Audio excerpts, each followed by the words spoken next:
বিশ্ব নবীর জীবনের লক্ষ্য আমাদের জানতে হবে। এটা আমাদের জন্য ফরজ। ফরজ এই কারণে, কেননা বিশ্ব নবীকে আমাদের মানতে হবে। বিশ্ব নবীকে মানা যেহেতু ফরজ, এই জন্য বিশ্ব নবীকে জানাও আমাদের জন্য ফরজ। জোরে বলেন ঠিক কিনা?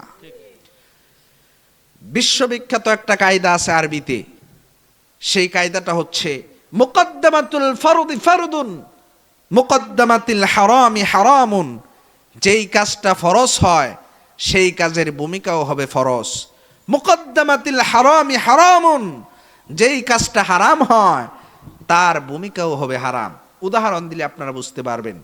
নামাজ পড়া, আল্লাহ বলছেন আকিমুস সালাত, নামাজ প্রতিষ্ঠা করো। এখন দৈনিক 5 ওয়াক্ত নামাজ পড়া আমাদের উপর নফল না ফরজ? একটু জোরে সবাই কথা বলেন, নফল না ফরজ? কিন্তু অজু করা তো ফরজ না। অজু করা সুন্নাহ অথবা নফল অথবা মুস্তাহাব, এটা জায়গা অনুযায়ী। কিন্তু নামাজের জন্য অজু করা নফল না ফরজ?